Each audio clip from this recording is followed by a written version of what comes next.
নমস্কার বন্ধুরা, সবাই কেমন আছো? আশা করছি সবাই ভালো আছো। আমার নতুন আরেকটা ব্লগ ভিডিও তোমাদের সবাইকে জানাই অনেক স্বাগত।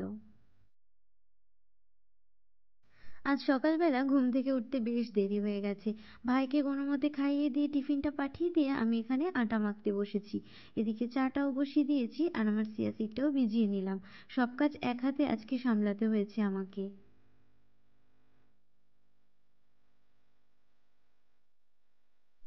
আটাটা মাখিয়ে রেখে চার জলটা নিভিয়ে দিয়ে এসেছি ঘরের জানলাগুলো খুলে দিতে। বাবা গেছে বাজারে, বাজার থেকে কিছু বাজারপত্র নিয়ে আসবে আর তারপরে রুটিটা বানাবো। এমনি শীতের বেলা খাবার বানিয়ে রাখলে খেতে ঠিক ভালো লাগে না, তাই ভাবলাম আসলেই না হয় রুটিটা সেকা যাবে। এদিকে মূলো হয়েছে খুব সুন্দর সুন্দর, আজকে ভাবছি একটু মূলো দিয়ে তরকারি রান্না করব। তো এদিকে মূল্যটা তোমাদের সাথে শেয়ার করার পরে আমি ওদিকে ভাইয়ের ঘরটা গুছিয়ে ফেলছি। আমাদের স্টুডেন্ট জীবনে এরকম কিন্তু হয়েই এসেছে, আমারও হয়েছে। যতই গুছিয়ে রাখি না কেন, বই খাতার টেবিলটা দুদিনের বেশি পরিষ্কার থাকে না, আবার এলোমেলো হয়ে যায় বই খাতা। এদিকে বাবা চলে এসেছে বাজার থেকে আর এখন আমি রুটি করে নেবো।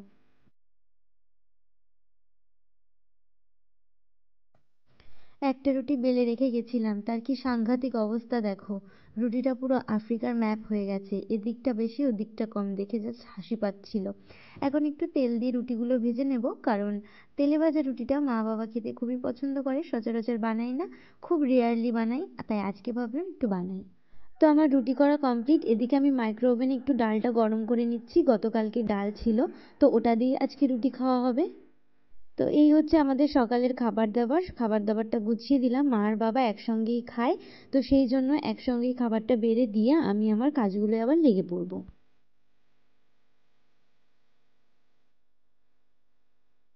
শীতকালে প্রায় মানুষেরই একটা সমস্যা দেখা যাচ্ছে, সেটা হচ্ছে আক্কেলমারি। মায়েরও সেম সমস্যা, যার কারণে মাকে তো কোনো কাজই করতে দেয় না বাবা, আমি তো করতেই দিই না, মা বাবাও করতে দেয় না। তো কালকে বাবা প্রচুর জামা কাপড় ধুয়ে দিয়েছিল, সেগুলোই ঘরে মেলা ছিল, সেগুলো ভাবলাম একটু রোদে মেলে দিই। একটু একটু নরম আছে, তো রোদে মেলে দিলে ভালো করে শুকিয়ে যাবে। তারপরে নিচে চলে আসলাম, বাবা মূলো তুলছে, সেটাই তোমাদের সাথে শেয়ার করার জন্য। আর আমার বাবা তো ভিডিও করলে কতটা আনন্দ পায় সেটা তো তোমরা সবাই জানো, আগের ব্লগগুলো দেখেছো। ভিডিওতে আসতে বাবার ভীষণ ভালো লাগে। তো এখন বাবা মূলোগুলো তুলে নিচ্ছে, আমি কিছু ধনেপাতাও তুলে নেবো, তার কারণ হচ্ছে আজকে দুটো তরকারি রান্না করব, তো একা হাতেই সবটা যেহেতু রান্না করব, সেই কারণে একটুখানি সবকিছু গুছিয়ে নিচ্ছি। আর বাবা বললো তুই একা একা কতক্ষণ রান্না করবি, তোকে একটুখানি হেল্প করে দিয়ে যাই। তো সেই জন্যই সবজিগুলো সব তুলে দিয়ে যাচ্ছিল, আর আমি আর বাবা অনেক আড্ডা মারছিলাম আর এগুলো করছিলাম। আমি আর বাবা একসঙ্গে থাকলে প্রচুর আড্ডা মারি, প্রচুর গল্প করি। দেখে কেউ বুঝতেই পারবে না যেটা বাবা মেয়ের সম্পর্ক, মনে হবে দুটো বন্ধু গল্প করছে। ব্যাস, এই তো আমার সবজি তোলা হয়ে গেল, আর এখানে আমি কিছু ধনেপাতাও তুলে নিলাম। এবার ঘরে গিয়ে ধনেপাতাটাকে একটু ধুয়ে জলের ভিতর ভিজিয়ে রেখে দেবো, আর মূলোগুলো পরে ধুয়ে নেব। ততক্ষণে আমি চালটা ধুয়ে নেব, কারণ চালটা ধুয়ে ভিজিয়ে রাখলে ভাত নাকি খুব সুন্দর হয়, এটা হচ্ছে আমার মা বলেছে আমাকে। তো চাল দেওয়া হয়ে গেছে, আমি ধনেপাতাটাকেও জলে ভিজিয়ে রেখেছি, আর বাবা আজকে বড় বড় তিনখানা মৃগেল মাছ নিয়ে এসেছিল। এখন মূলোগুলো সুন্দর করে ধুয়ে নিয়ে আমি ওগুলোকে সাইডে রেখে মাছটা কেটে নেব। তো মাছটা কাটতে বেশ খানিকটা সময় আজকে আমার লেগে গেছিলো, কারণ বটিতে তো কাটিনি। বটিতে এই কারণেই কাটিনি, তার কারণ ভাবলাম যে আবার বটিতে কাটতে বসবো, আবার সেই জায়গাটা ধোয়া মোছা, তার থেকে বরং এখানে কাজ শুরু করেছি, এখানেই শেষ করে করে ফেলি কাজটা। তো এদিকে আমার মাছটা কাটা হয়ে গেছে, এর ভিতরে দুটো মাছ তুলে রাখবো, আর একটা মাছ আজকে রান্না হবে। এখন সিঙ্কটাকে ভালো করে মেজে ধুয়ে নিলাম, নিজেও একটুখানি সুন্দর করে হাত টাত ধুয়ে সর্ষের তেল মেখে নিলাম, নাহলে আষ্টে গন্ধতে আমি কোনো কাজই ঠিকঠাক করতে পারবো না। তো এটা করে তারপরে দিন চলে যাবো আমি উপরে, এখনো বিছানা তোলা ঘর ঝাড়ু দেওয়া বাকি রয়েছে। তো চলো চটাপট এখন রান্নাটা শুরু করে দেওয়া যাক। আমি এখানে মাছটা ভাজতে বসিয়ে দিয়ে সবজি কেটে নেব। আমি প্রত্যেক দিনই কোনো রান্না করার সময় কোনো ভাজাভুজি থাকলে সেটা বসিয়ে দিয়ে তারপরে আমি বাকি রান্নাটা সবজি টবজি কাটতে বসি। আর আজকে ভাবলাম একটু বাটা মাছ দিয়ে সর্ষে পোস্ত করব, সেই কারণে 2 চামচ সাদা সর্ষে, 2 চামচ কালো সর্ষে, আর 1.5 চামচ মতো পোস্ত আমি জলে আগে থেকেই ভিজিয়ে রেখে দিচ্ছি। এটা আগের দিন পাবদা মাছ দিয়ে করেছিলাম, তো সবার ভীষণ খেতে টেস্ট লেগেছিল, সেই কারণে ভাবলাম আজকেও একটু করি।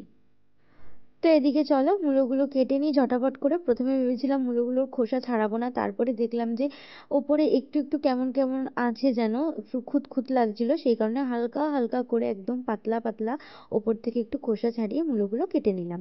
এরপরে আলু কেটে নেবো আর লঙ্কাও কেটে নেবো, তো যা যা রান্নার কাজে লাগবে সবকিছু চলো কেটে নেওয়া যাক। এদিকে আমার মাছ ভাজাও কমপ্লিট হয়ে গেছে, আর এদিকে মাছের যে তেলটা ছিল সেটা একটু ভাজতে বসিয়েছি, আর আমার সব সবজিও এদিকে কাটিং করা হয়ে গেছে। এখন ঝটাপট করে রান্নাটা সেরে ফেলি।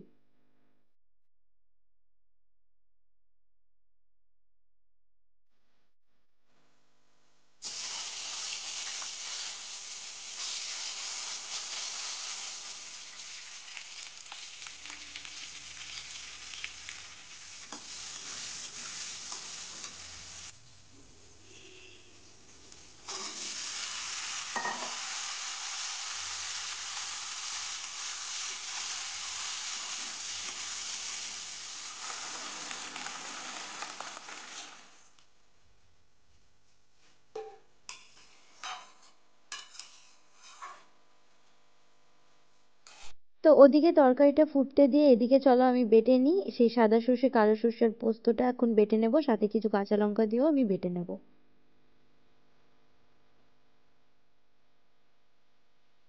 তো এদিকে আমার বাটা কমপ্লিট হয়ে গেছে, এর ভিতরে আমি একটুখানি জল দিয়ে এটাকে ভালো করে মিক্স করে নিয়ে সেঁকে নেব। আমাদের বাড়িতে এই সর্ষে দিয়ে কোনো রেসিপি রান্না করলে যদি দাঁতে সর্ষেটা বাঁধে তাহলে আমরা কেউই সেটা খুব একটা পছন্দ করি না, দাঁতে সর্ষের খোসাটা বাঁধা। সেই কারণে এটাকে একটুখানি সেঁকে নিচ্ছি যাতে খেতে টেস্টিও হয় আর কোনো রকমের সমস্যাও না হয়। তো আমি এগুলো বাটার সময় যেহেতু লবণ দিয়ে নিয়েছিলাম সেই জন্য এখন আর লবণ দিলাম না, জাস্ট একটু হলুদ দিয়ে এটাকে গুলিয়ে রেখে দিলাম। আর সিঙ্কে দেখতে পারছো অনেকগুলো থালা বাসন কিন্তু আবার জমা হয়ে গেছে। এখন আমি কালো জিরে ফোড়ন দিয়ে একটু আদা কুচি আর কাঁচা লঙ্কা দিয়ে দেবো, তারপরে আমি ওই বেটে রাখা ওই মিশ্রণটা দিয়ে দিয়ে শেষে আমার মাছগুলো দিয়ে লাস্টে একটুখানি ধনেপাতা দিয়ে নামিয়ে নেব। আর একটু কাঁচা তেল আর তিনটে কাঁচা লঙ্কা দিয়ে একটু ঢাকা দিয়ে রাখবো, ব্যাস তাহলেই আমার হয়ে যাবে রান্না।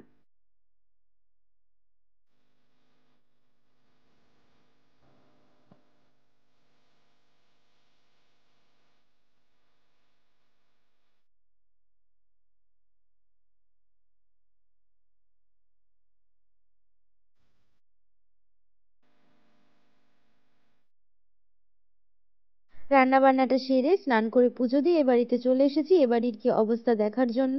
তো মা বাবার কাজকর্ম কমপ্লিট হয়ে গেছে, বাড়িটা দেখে এতটা মন খারাপ লাগছে তোমাদের আমি ভাষায় বলতে পারবো না। যে বাড়িতে আমরা থাকতাম, যে বাড়িতে আমাদের জীবন ছিল, সেই বাড়িটা আজকে আমরা থাকি না বলে বাড়িটার কি অবস্থা।